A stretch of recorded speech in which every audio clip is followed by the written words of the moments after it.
so excited to have you. My goodness, Charlie, it's been a while since we've been planning this, and we're finally here today. So I'm going to wait just a couple minutes and let people pop on. And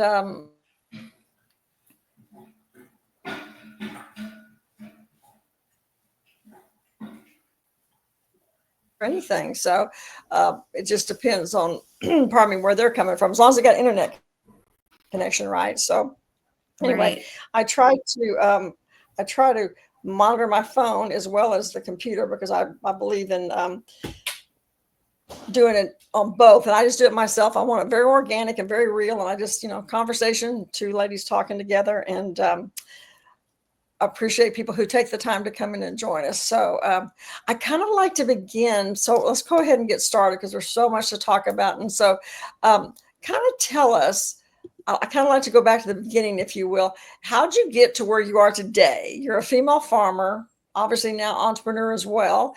And kind of give us a short overview of what brought you to this point. Kind of just give us some background. Yeah, no, thanks for the opportunity to be on. I know we've been, going back and forth on getting this scheduled, so I'm excited to do this today. And disclaimer, if I put myself on mute, it's because my dogs are with me and they might start barking. So I will. Okay, they can bark. Yeah. But to answer your question, I mean, I've always been in ag. I grew up, showing livestock and showing horses and part of 4-H and FFA. And so I always kind of knew that I was going to end up, somewhere in the industry. And I went to college, was going to be actually a veterinarian. I took the took the tests to get in, and I was accepted to A&M. And then I did some internships in my senior year, and I was like, you know what? I just don't think that this is something I want to do, long term. So didn't really have a plan after that. And one of my friends at the time who worked for USDA was like, hey, you should interview for this position. It's a director position of a county office. And I was like, okay, that's great. So, did that. And because I was working at a feed mill at the time, I didn't really have a quote unquote career, as you would call it. I had a job. And so I was like, yeah, we'll do that. So I interviewed and got the job, and, have been very thankful and grateful for my USDA career. And then a couple years ago, I started kind of just fiddling around, writing online, and just sharing my thoughts with people about the current state of agriculture and what was really happening on small family farms. Because my husband is a 4th generation farmer. We live on his family farm. And, I think a lot of people just don't see that. They only see what the media wants you to see as far as the industry. And it's so much bigger than that. And so, I just started writing. It started resonating with people, and it kind of grew from there. And then I, got asked by a few people in the industry to write, blog posts, landing pages, thought leadership articles. And I was like, okay, and they're like, yeah, we'll pay you for that too. And I was like, really? So, it kind of just evolved, and it really was, I was very fortunate to have a lot of contacts in the industry that, I could network with, and I could grow, this side business. And that's kind of how the Rural Writer got started. So I love the name, the Rural Writer. My dear friend Stacy Sheffin-Shari says the name is the claim. The name is the claim, because if you know what it is, it's very clear what you do. The Rural Writer, right? I mean, very clear. Yeah. I was always taught, like, be clear, not clever. So there you go. Now you are in Pennsylvania. We're at in Pennsylvania.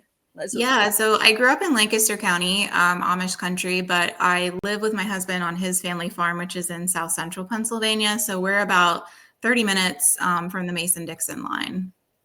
Wow, really? Yeah. Wow. It's interesting because in a state like Texas, we're so big. When you go to other states, you can go 3, 4, and 5, and states inside of Texas. So it's always fascinating to me to hear where people live. What do you see some of the biggest challenges facing rural America today? You mentioned your time with USDA. What do you see some of the biggest challenges?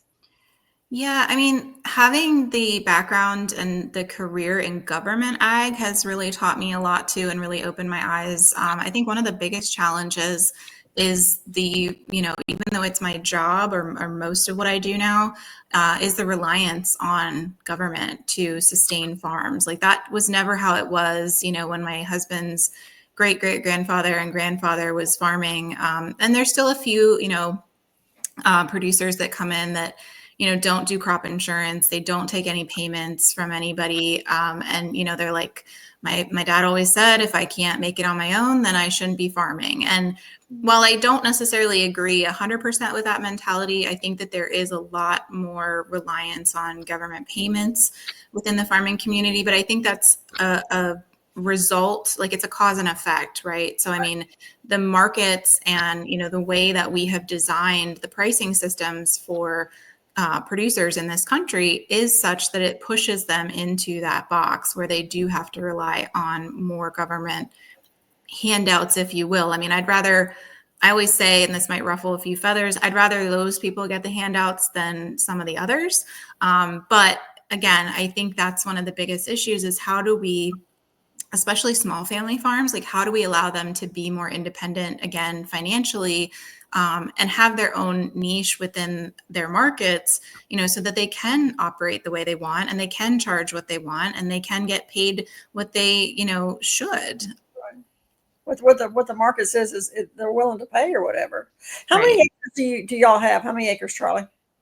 So our farm here is a little over 200 acres. So in the whole scheme of things, like I know you guys are used to way, way bigger acreage, but in the Northeast, that's a pretty average size farm.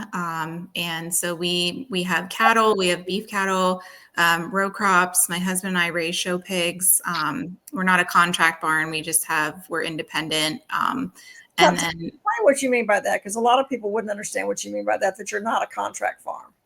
yeah, so a lot of the farms that you see, or maybe you don't see, depending on where you live, and there you see the big, big, huge barns. They're all enclosed. A lot of times, those are, the landowner owns the facility, but the animals that go in the facility to be raised for commercial, meat, eggs, what have you, they are owned by a different company. So they are owned by a Country View, or they are owned by a Purdue or a Tyson. And so there is a contract between the landowner who owns the facility and the, processor who owns the animals. And so that's how they make some of their income. Whereas we are independent, we just have a small sow herd. We don't have a contract with anyone. And we just sell our pigs privately, mostly to 4-H and FFA kids as sale projects. Oh, okay. It's fascinating. You and I, before we got on, we were talking. We used to live in the suburbs, and life is so different there with the manicured lawns. And when you live out in the country, it's just a different world of what's important and things that you kind of took for granted before. You had a post recently about your pigs and about taking the babies away, and it was so educational. I think that's one of the things I really enjoy about reading your stuff is you really help educate people. I mean, when did you realize? I know you talked a little bit about that when people started reaching out to hire you, but when did you have that aha moment of, I can do the rural writer and make money doing this, and I can show other people how to do that? Because I really think that's important, because everyone's got a story. We know that, right? And everyone's liable. I jokingly said in one post, none of us are the Kardashians, but that's what they do. They tell about their life. So you tell about your life on the farm, but when did you have that kind of aha moment, if you will? Did you have that?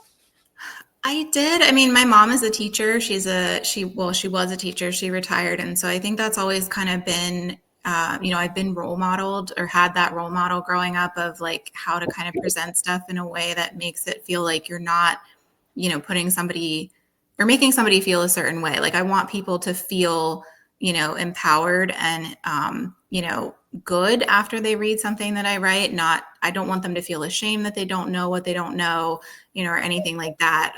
But I think to your question, the aha moment, as far as like, I can teach other people how to, make money from whatever their farm is or whatever they're doing in their rural business, is really when I started I self-taught. Like I watched a bunch of YouTube videos. I, reached out to people in the industry that had already done it, that were doing work like I was. And and kind of just soaked in from them and learned from them.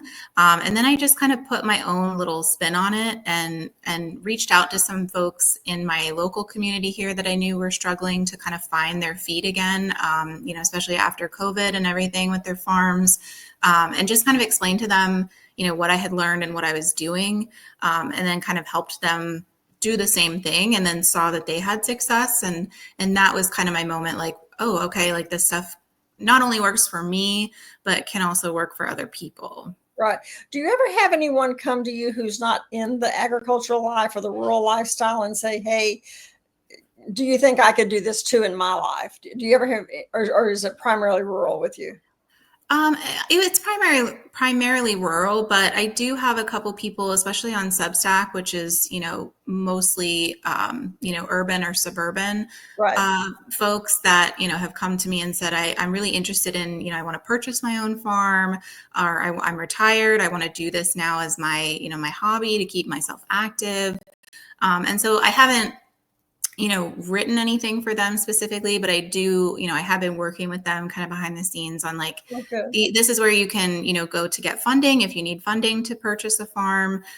These are some options as far as, what you could look at producing based on where you're at, what, how many acres you have, your bandwidth for, physical labor, that sort of thing. So I have a few, but mostly it's primarily rural folks.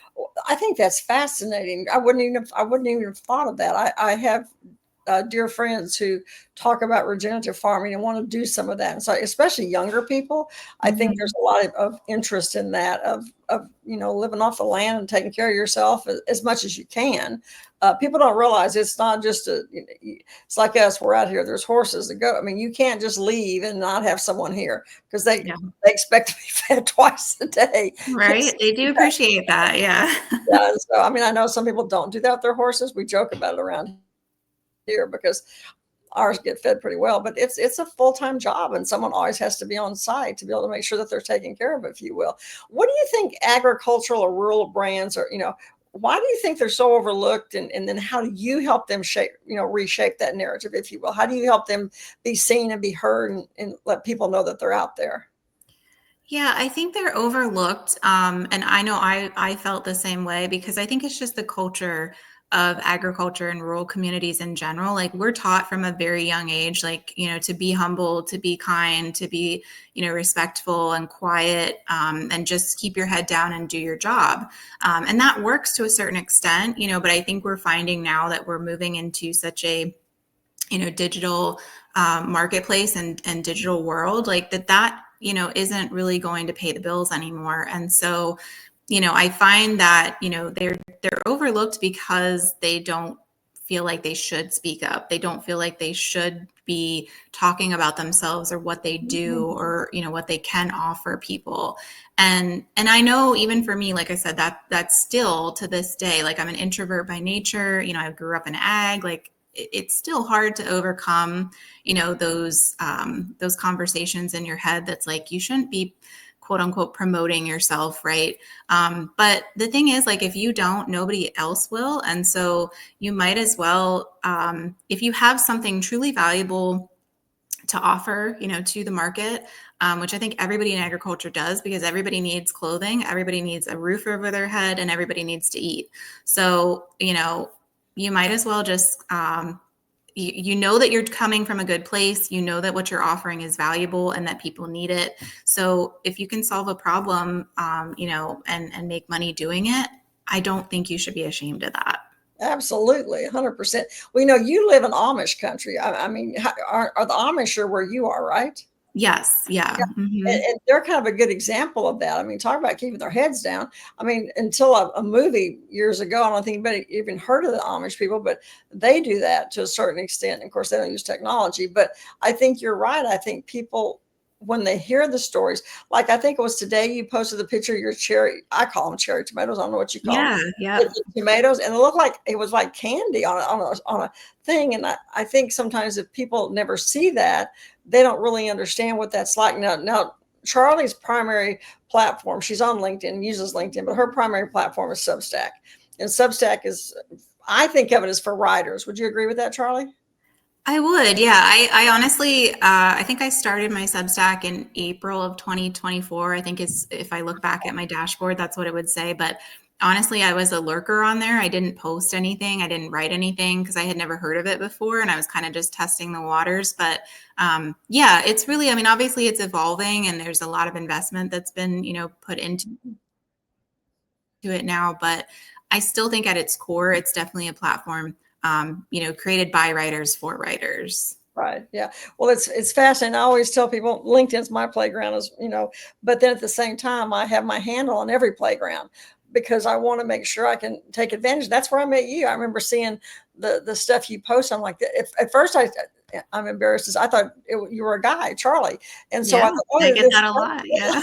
who's this guy? And then when I realized you were what female, I'm like, oh, that's even better. This is so cool. So you do a great job of writing and sharing your stories and your information there for Thank you. people to read and understand. So, you help those founders with, those rural brands, if you will, and the ones you're talking about helping monetize their email list.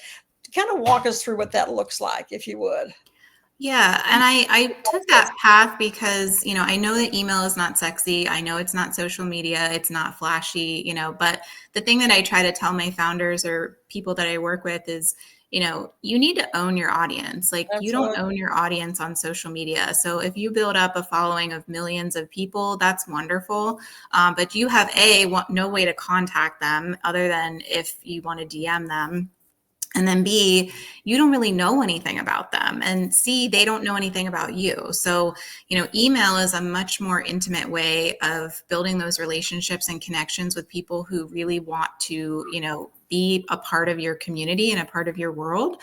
And then, you have this audience that's available to you 24/7. And so the way that I, help them is that I said, you can have social media as the top of your funnel, so to speak. But then we want to get those people onto a list that you have the ability to contact them at any time. And so once they kind of understand that email in itself is a living, breathing channel, just like social media, and that they need to nurture it and, continue to promote it, I think that kind of helps them understand it a little better. And then they realize once they start selling through it and start making these connections and networking, and people like their subscribers are replying and they're, getting to know each other, then they're really bought into it. Yeah, that's such a good point because we're on rented real estate with any Hmm. social platform. I say that all the time. We don't own it. Exactly. I get Yeah. frustrated sometimes, but it's not ours. It's theirs. They can do what they want to do with it. So you're right. Having an email list and building that up is 100 times better. Use the others, but you better uh, build the email list as well for sure. Because otherwise, you said something a minute ago, and I was going to ask. I was going to go back to it, and I forgot what it was. We're talking about. It'll come to me in a minute. I can't remember what it was, but it was fascinating. Do you have Yeah. particular? No, go ahead. Oh, no, go ahead. Do you have particular rural brands that seem to perform best? I mean, like different areas in agriculture, like the pigs or the cows or the corn or the hay or whatever. Do you have, certain ones or? Yeah, I mean, I think overall, small or even, medium-sized e-commerce brands or just commerce brands. So if you're selling something like, you make soap or you make candles or make, I have one that is a beekeeper. And so they have a little shop where they sell balms, lip balms and lotions and things like that. So that works really well because it's a physical, tangible product that people can, Right. purchase and buy and touch. But then also, I have equine clients, I have cattle clients where, they want to develop this, they want to tell their brand story in a way that is not just, very mechanical or very salesy. And so, email is a great way to do that. And so I think that resonates, with a lot of consumers. And then also I'm starting to get a few like agritech businesses that are interested because it's such I mean, it's not new, but it is new, to a lot of people. And so they want to find a way to take this, what most people think of as a very complicated, industry or whatever they're doing as far as processes, and kind of make that very user friendly and very accessible, to not only consumers, but also to investors. If they're a startup and they're trying to get capital, they need to explain what they do. They need to educate a person on the other side. And email is the best way I know, to do that. Yeah. So now, anyone who knows me knows I have granddaughters, and one, Sadie Mae, she's around us all the time. We all live on our son-in-law Bill, he calls it the compound, which it kind of is, I guess, but she's around a lot. But they're always out in the dirt, they're always with the animals. And you talk about growing up like that, I feel badly for children who never go out and get dirty and muddy and just play outside, because in the suburbs it's so different. So with that said, are you doing anything, or do you have any plans to do anything where you do more for children as far as education is concerned from that component? Or do you have any brands who come to you that want to focus on children with agriculture? Yeah, that's a great question. I haven't taken that angle in the business yet, other than, what we do we have 12 nieces and nephews. We don't have children of our own, but we have plenty of children around. And so most of them are obviously very interested and involved in the farm life, because that's, where we live. But my husband is a 4-H leader, and has been for, like 15 years now. And he also is a judge. He's a livestock judge. And so part of what he does is he goes around to different 4-H and FFA clubs, and he does educational presentations, on not just judging livestock, but caring for them, things like that. So I definitely see an avenue there to kind of bring in more brands that work with kids and expose them to agriculture if they've never been. Or also if they have been exposed to agriculture, I think it's important to let them know that there are different avenues that they can go within the industry to make a living and enjoy it, Our one of our granddaughters, who also lives out here, Riley, she did 4-H, and in a second I'm going to have you talk about what 4-H is, because some people may not know. Yeah. But she did rabbits, and they had to go through the whole process of what animal they were going to choose, right? Which in itself is a job, because if you have a cow or a goat or a pig, whatever, she chose rabbits because it was her first time. And so we went to the judging. Oh my gosh, to your point, the judge there, the stuff he did to judge these rabbits, my husband and I were in awe, because it was a whole science. And I just thought, you go and look at the pretty little rabbits. Okay, that one looks cute and that one looks cute. Oh no, I mean, it was, my husband and I both judged competitively in college on livestock and equine judging teams, and actually in Texas, where you are, and kind of the Midwest, like that, it's huge. It's absolutely huge, and very competitive, and can open a lot of doors and teach kids a lot of life skills that are really really valuable. Yeah, because you have an animal who depends on you, and you got to take care of it. And the reason they didn't do the cow or the pig, I think it would have had to be up at the school, up at the barn for the school. They would have had to go there. The rabbits she could have here and take care of. That was the reason. But talk about 4-H. Were you in 4-H growing up? Yes, I was. So if you don't know, 4-H is, and I think it's just in the U.S. I know my friend who comes from, or she's from the UK. They have like clubs. I know with horses, it's like a pony club or something they call it. But in the U.S., 4-H is it's organized typically by the land grant universities. So like where I live, it's coordinated by Penn State. And so what they will do is they will have these, clubs where kids can join. You have to be 8 years old, and then they can continue through the age of 18, and they can join, like you said, your granddaughter shows rabbits, or my husband is the leader of the pig club here in our county. There's horse clubs, there's beef clubs, there's even, there's shooting clubs like archery and, gun clubs where they can do that. There's sewing, there's cooking. I mean, there's so many of them. And then, what they do is with the livestock clubs, specifically the kids at the beginning of the season, will pick an animal and they will raise that animal. And then at the end of the season, which is typically the end of the summer, depending on the livestock species, they will show that animal and then they will sell it. And then they will, get the money from the sale of that animal. And a lot of them use it, for their college funds, or, they put it into next year's, pot to buy next year's animal. And it's just a great program that, I really enjoyed. I mean, I made lasting friendships in it. I learned public speaking skills. The kids learn how to, in livestock, they learn how to say goodbye. They learn what happens to their animals, at the end of the sale. And so it's just a lot of life skills and a lot of, spiritual and emotional stuff too, that they learn, that I think kids that don't have that opportunity maybe miss out on. Yeah, it's interesting. My husband and I were both principals in Plano, and I'm trying to think, I don't know about 4-H, we had the ag club and they did animals. I'm trying to think if it was under 4-H or not. I can't even remember that. I should remember that, but I can't. But in the country, it's huge. I mean, everyone is in 4-H, and it's, like you said, it's huge on the life skills and what kids learn. And did you see the story the other day of I don't think it was from you, but maybe the young girl who was showing her, I think it was a pig. She's showing a Yes, pig. I did share that Okay, story. so Yeah. that story was so that, to me, that's the power of where social media can really come in. Share that story. It's a beautiful story.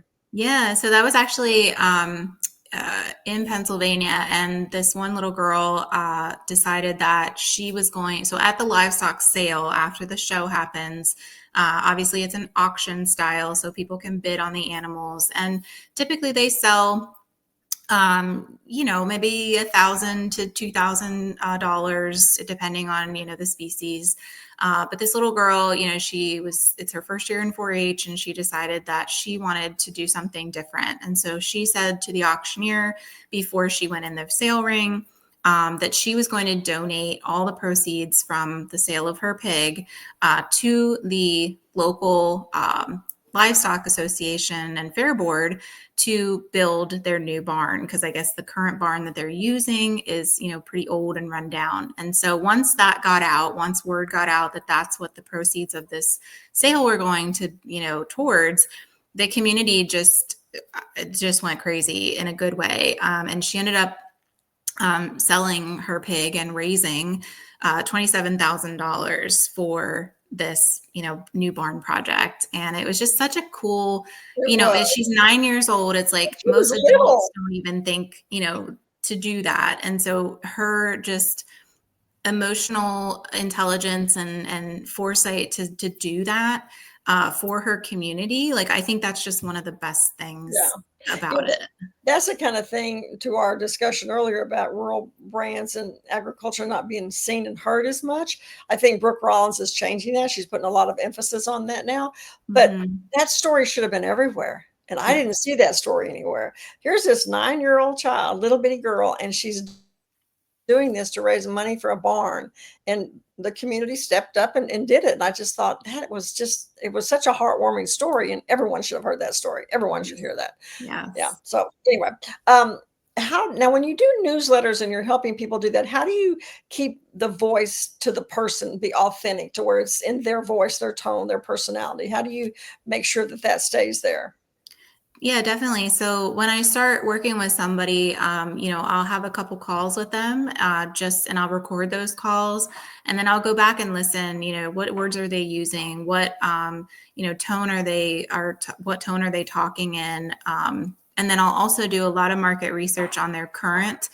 If they currently have an online presence, I'll look at that. If they don't, I'll look at maybe print ads, or what have they put out, as far as flyers at their business, if it's a brick and mortar business, and just talk to them and get to, really know what they want to project, what they want to prioritize, and then how they do that.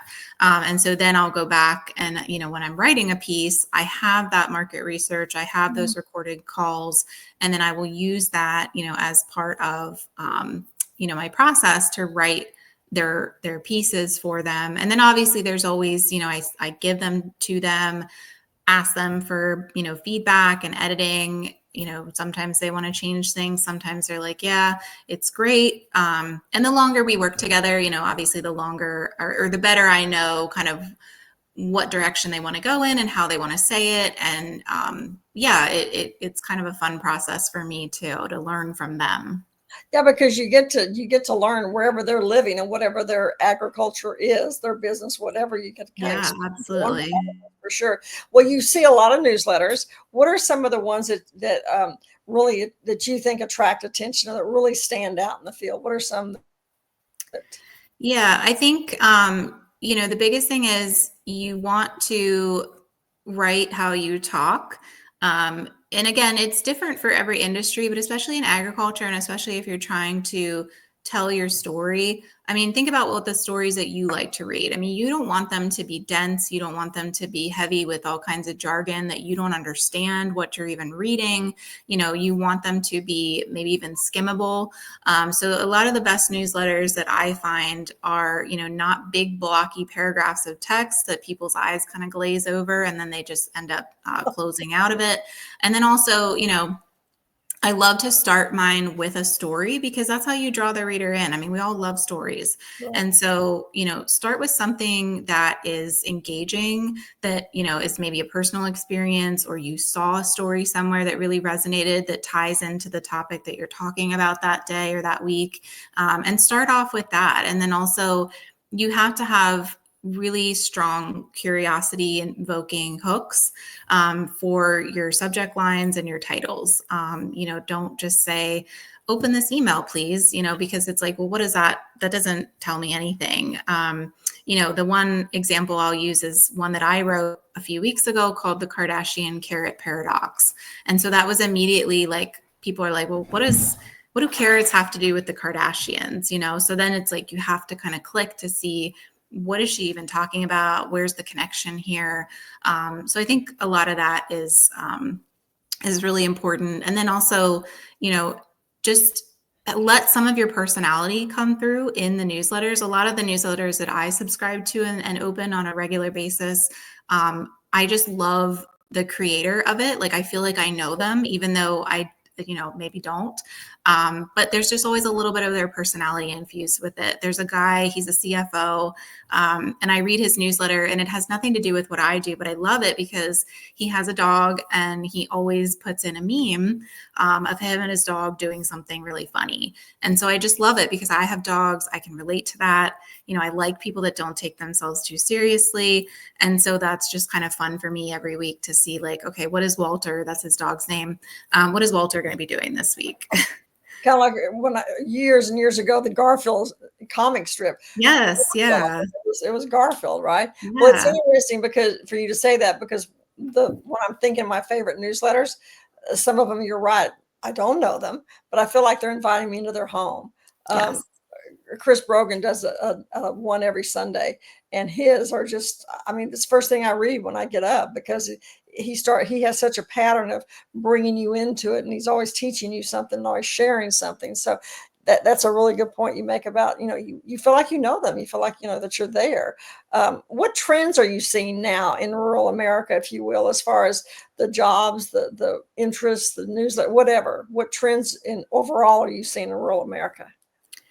Yeah, I mean, obviously, and I don't work too much in this area, but obviously AI and, automation and things that, deal with AI technology are really big, and they're coming into the ag industry. There's also, I think we're seeing a lot of, people want to have that connection with their food and their land again. And so I think we're seeing a lot of, interest again in regenerative ag, sustainable ag, things like that are really big. And like you mentioned before, especially with prices and everything that just keeps, going up, and people are kind of, getting a little bit crunched in a financial situation. They want to know, maybe, how can I start a backyard garden? How can I grow a few vegetables for myself and my family during the summer? Things like that. So I think sustainability, regeneration, AI and agritech, those are really where I'm seeing the trends in the industry right now. And so I think it's really interesting and cool. Yeah, it's fascinating what all we were talking before about the show Common Ground. And I think it's on Netflix, but I'm not sure. But anyway, it talks about a lot of the stuff you're talking about. And it's like an hour and a half long, but it is fascinating. And one of the things that we also have been talking about before was the fact that when you travel abroad, when you're in Europe, for example, you go to the butcher shop and there's a picture on the glass of the cow, and you see the cow, the farmer, you know everything about that cow that you're getting that steak from, you know everything. You go to Yeah. the dairy and you see where the cheese comes from and the milk. We have not done a good job with that, and again I think that that's changing, and I think it's going to change for the better because people do want to know, they do kind of want to know more as far as you're the rural writer with you. Strong personal brand. I mean, like I said, I've been fascinated ever since I read about you the first time. What's your mindset or strategy behind that name and how you position it? I mean, you've answered that some, but talk to us a little bit more about the rural writer, Charlie and the rural writer. Sounds like a movie. Yeah, so I kind of thought about it. Like I said, I was always, when I started self-teaching myself, marketing and all that stuff, I just kept always hearing, clear, not clever, clear, not clever. And so I was like, well, how can I, title something in such a way that like if people, read it, they immediately know what they're going to get. And so I just kind of, and I wanted something that was, catchy enough, but also clear and, like I said, concise of what they would be getting. And so that's kind of how I thought about it. In terms of the positioning, because yeah, it's very important. Like you do need to, carve out your own niche and separate yourself from competition because yeah, there's tons of other ghostwriters, there's tons of other writers in this space. But for me, I think the biggest thing and what a lot of people, everybody can do is, everybody has their own personal experiences. And so nothing can take that away from you. Nobody can challenge that. It's not something that AI can Right. copy. So I just come from a space or a position of, what is, this is what I'm living. This is what I'm seeing. This is what I'm doing. This is what I'm learning.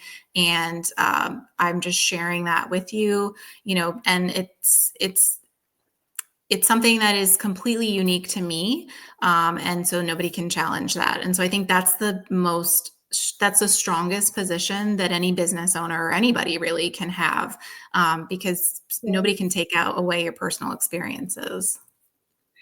That's so true. One, I still can. Well, I remember the first time when I saw your stuff, and you have on Hook. Talk about Hook taking you behind the barn doors. Mm. Because that's it. People see the pretty red barns or the shabby barns or whatever. They see the barns on the side of the highway or the road, wherever they might be, but they don't know what goes on inside the barn. They don't know what it's like to be in there trying to take care of animals when it's freezing to make sure they don't, all the variables that come into place with that. So I think what's something that you might have tried? You said you did the webinars and all the things you were learning. Is there anything that you tried that didn't work or something you tried and just thought, oh, I don't want to do that?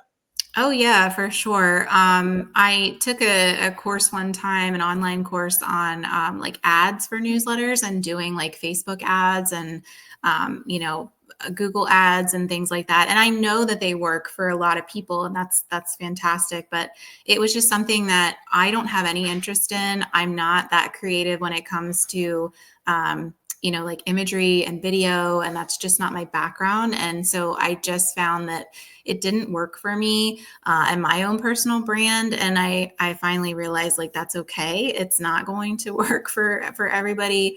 So that was something. And then also, I've tried different topics with my newsletter. I've tried different, some people call them content pillars, Right. like you'll write about one thing one day, one thing another day. And I just didn't find that type of structure really worked, both for me as a creator and writer, but also for my audience. Like I love just kind of being spontaneous with them and like, this is what happened this week, or this is what we're doing on the farm this week. And I think that really resonates, because it's a lot more relatable than Yeah. on Mondays, I'm going to post about, farm life. On Tuesdays, I'm going to post a business quote on Wednesday, so on and so forth. So I think just not boxing myself into like a content calendar or a content structure, that also did not work for me. Well, I think that's a really good point. What works for one person might not work for someone else, and the quicker you find that out, the better off, to say the least. I Absolutely. am. I'm with you. I know people who do ads and do very well with them. It's not me. I'm much more organic. I don't want to, especially since I know that if we're on a, we know when it's an ad. We know that Right. as a Right. public, we know it. And so I don't click on ads. I can see a Right. sponsored on the thing. I will scroll down to their website and not hit the other same thing. I don't do it. So I'm with you. I'm much more organic. I don't want to do the ads. So Yeah. thank you for sharing that. Do you have particular tools or resources or things that you've used to help make your life better or the newsletter easier? Any of those kinds of things? Like I'm a huge Canva. Yeah. I live on Canva. Um, Yeah. Yeah, I love Canva. And I mean, I've always just used the free version. I think it's so robust. It has so many different, you don't have to spend a lot of money to have a bunch of fancy tools. That's another thing I tried that didn't work. I like to keep things very simple. I'm a simple person. And so some of the things that I use, I really love, because I'm a note taker, when I'm doing my market research or when I'm on calls with clients, and even when I'm searching the web for topics, to curate for my own newsletter. I love Notion and I love Google Docs. They're both free. So those are really my note taking, apps or platforms, if you will. As far as recording and things like that, I really love Fathom. I use Fathom to record, or even Google Meet to record phone calls, and then take notes during the calls, so I don't have to be scribbling, while I'm talking to somebody. right. Those are both free as well. So, those are kind of the main ones that I use, and they don't cost anything, and they're simple to use. And I just find, for me personally, that just works best. It's interesting you say that because oftentimes we think we have to pay for everything to get it. And I always tell people, say, well, do you have to have the paid version? I always say, you'll know when you need the paid version. You Yes. can use Yeah. the free for a long, long time and maybe never have to pay. But you Mhm. yourself will know when there's something you want to do that you can't accomplish with the free version. But you're right. So many of them, and Canva, I mean, Canva is like gold. I mean, yeah, Mhm. is huge to say the least. So, what would you? Because one of the things that I so value about what you do, Charlie, with your newsletter and how you build it around your life, what advice would you give to someone who's wanting to start a newsletter or start a for lack of a better word, a business, if you will, based on their lifestyle, regardless of what that is? What kinds of advice would you give them? Yeah, that's a great question. I just start, like, and I know that sounds so cliche, but just start writing, and write in public, and don't worry at first about a niche. What I loved to do is just write, online, see what resonates with people, see what gets the most likes, comments, and it might even just be one like versus zero likes. It's at the beginning, when you don't have an audience, but that's a data point for you to use. Like, okay, somebody, liked this topic or liked how I wrote this post. Just, do everything, build in public, I think is what they call it, sorry. I My love husband it. might be home soon. So, yeah, I think just build in public and don't be afraid, because really, when you first start out, nobody is paying attention. And even when you grow, very few are paying attention. And so don't worry about what other people are going to think or say, or, I think that's a big thing too. Just be true to yourself and start writing and start sharing, and it will resonate with somebody. I promise you. That's so true. It's because it's so people are fearful sometimes. Big dogs. Are those big dogs? Yes, they're Bernese Mountain Dogs. Oh, I was So, gonna say they sound huge. yes, I'm going to mute myself while you're chatting. They're fun. I think it's great to hear them. But the dark side, I think, with social sometimes is people worry about what people are going to say, and I always find it interesting. I call, we call those keyboard warriors that are so unkind and so not nice, and then you go to look at their stuff. They're private. You can't return the favor. Not that I would anyway. I wouldn't give them the satisfaction, but just to learn to ignore those people, because Yeah. there's always going to be people out there who do that. So to your point, just stay true to yourself, and have fun doing it, and know that you're helping someone, even though they may not let you know that in the beginning. You are. Finish this for us. The future of rural business is. The future of rural business is. To me, the future of rural business is transparency. I mean, I think people are just so desperate for that nowadays. And so I think the more transparent you can be and the more human and genuine you can be and have that come across, in whatever content you're putting out, I think that's the future. And those are the businesses that are really going to not only survive, but thrive. Make a difference. What's on the horizon for you? What do you see next for Charlie? What do you see for you and your business? Yeah, I feel like it always changes. And now that we talked, I'm thinking about that kind of children angle and what I could do with that as far as educating them. So yeah, I'd love to kind of add something like that to the mix. I'd love to. I really want to try to get more, speaking gigs and more podcasts because I tend to live behind the screen. Like I write, but I'd love to kind of explore that side of things and, get to network and connect with more people on that medium or that platform. And then just, continuing to see what resonates with people as far as, farm life and what really goes on, behind the barn doors. And just do more of that because I really, people are hungry for that. They want to know, they want to not feel ashamed that they don't know.